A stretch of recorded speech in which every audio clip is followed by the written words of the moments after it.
Welcome back to Doc's Hotshop and Forge. We are now nearly finished with the rice chest project. We have the corner trims, hinges, hasp, handles now completed. The chest itself is progressing well. In this video we'll cover from layout of the parts to glue up. Now whilst this is primarily a blacksmithing channel, we do a lot of woodwork here, handles and such for things that we make, the occasional bow and so on. So please, don't let the lack of fire and sparks put you off.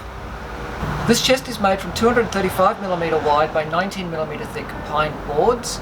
I don't have the lengths off the top of my head as I've made this largely on the fly, but what I can do is if there's enough interest I can do up a PDF with the actual measurements and some drawings so you can replicate the chest if you so desire.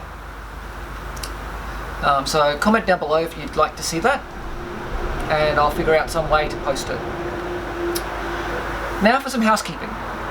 Yes, I know I've missed a couple of video uploads. There's a lot going on here in Eastern Australia right now. We are once again on total fire bans. I have friends who have lost everything due to bushfires at the moment. And so I figure the better part of being responsible is to not do anything that might encourage fire at all. So for the next few videos, or at least until the fire bans are lifted and conditions improve, will be largely woodworking and housekeeping stuff, finishing off projects that don't require the use of grinders, welders and so on. So, seeing as things are catastrophic as far as fire ratings go, let's go cut some timber. So we're going to start laying out the timber parts that we need for this rice keeper. It's going to look a little bit like a Viking sea chest, just probably half scale. So let me get on with that, and then once I've got some parts up and cut out, then we'll get back to recording. So this is the floor or the bottom of the box. What I'm going to do is I'm going to route in a 1 centimetre wide groove, or rabbet, there and there, so that I don't have to make as wide a rabbet for it in the end pieces to hold it in place.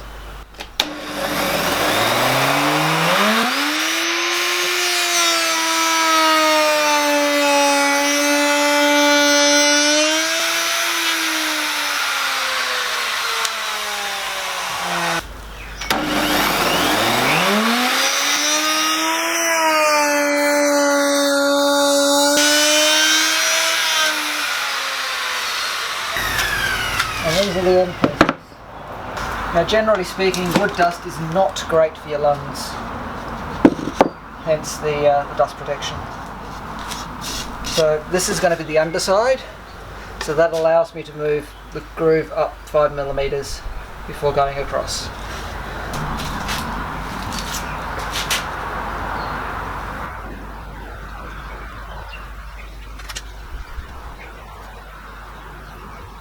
Okay.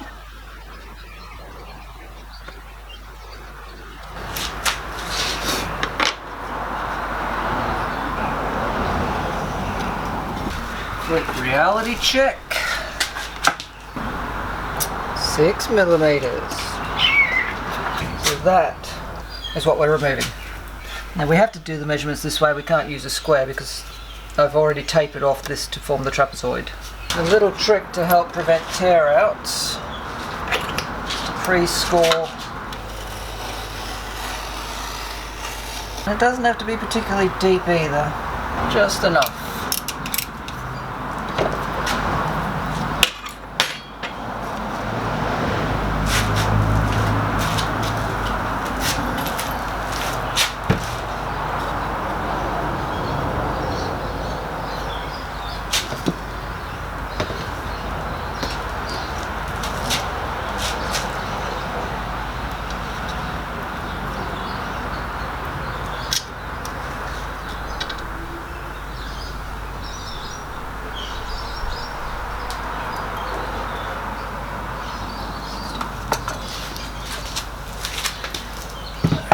So we need to land 60mm.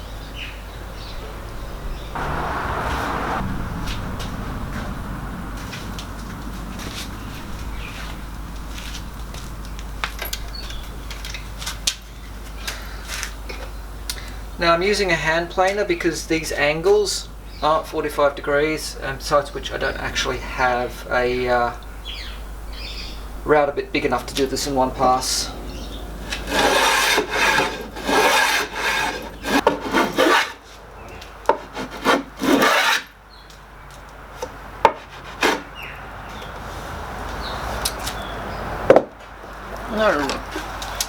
Make sure these go back on the same sides.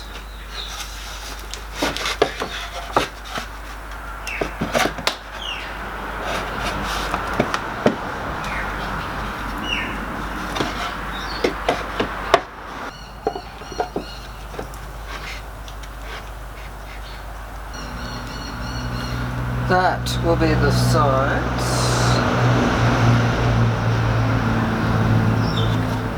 Alright, let's mark those up.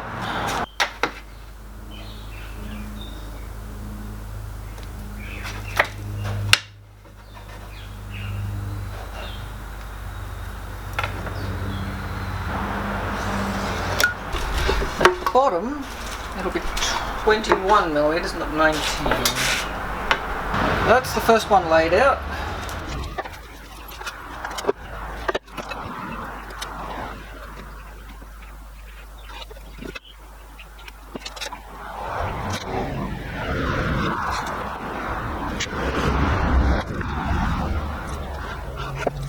That's the second one laid out.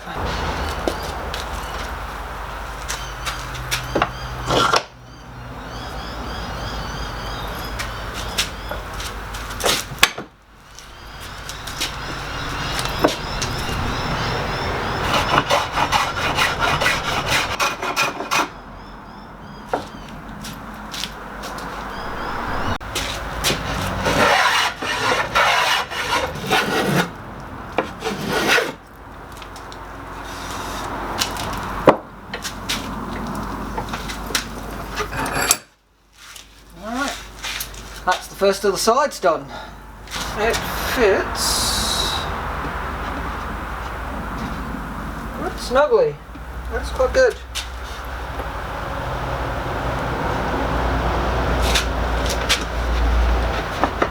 But again, wish I had a clamp that could span across the base. So I will be going shopping this afternoon, I guess.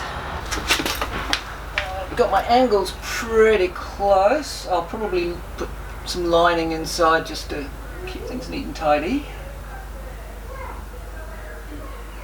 So yeah, I'm quite happy with how that's coming together.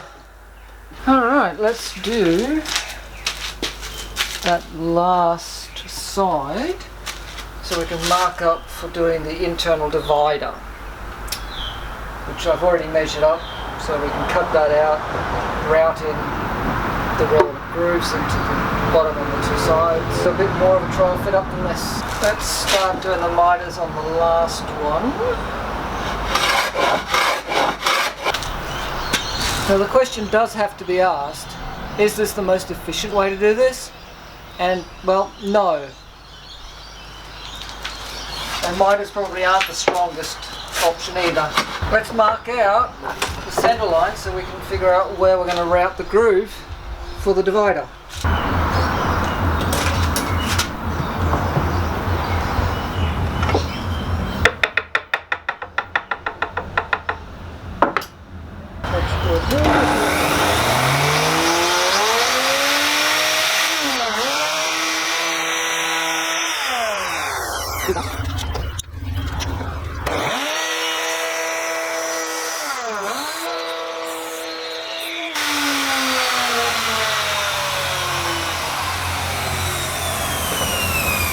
First we're going to mark out the centre line. This thing tapers.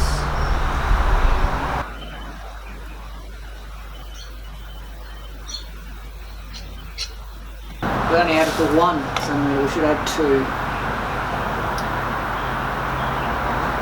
Is that for measure twice, cut once?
Now we're just going to tidy these surfaces up a little bit.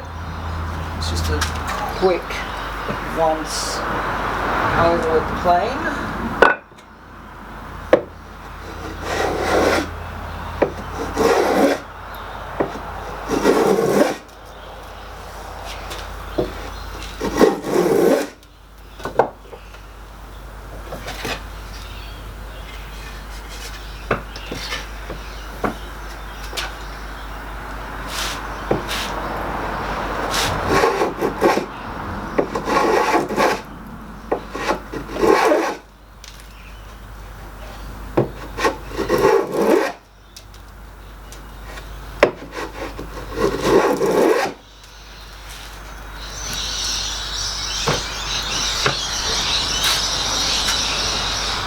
Now we need to route around these three sides. So there, on both sides.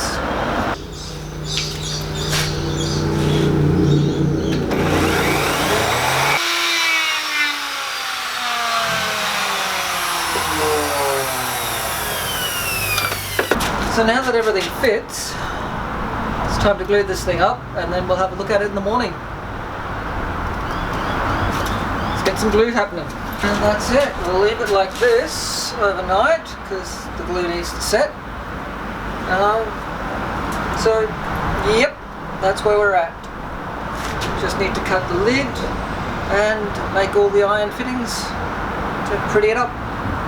So now that the chest is gluing up, it's time to get the hardware ready to mount. For this we'll be drilling holes, deburring, organising screws and such. So you'll have seen the previous videos with the making of the hardware. There'll be a playlist that I'll link to up here somewhere. So enjoy those videos in the meantime, and look out for the next installment in this series, which will be from glue up to fit out. As always, if you've enjoyed this video, hit the thumbs up, feel free to share on social media, and if you haven't already, please consider subscribing. We are coming up on 500 subscribers, and if conditions improve, very soon we'll be making the 500 subscriber square punch, which will also be raffled off.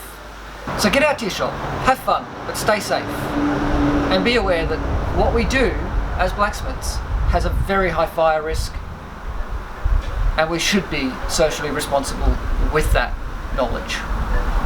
So I'll catch you for the next one.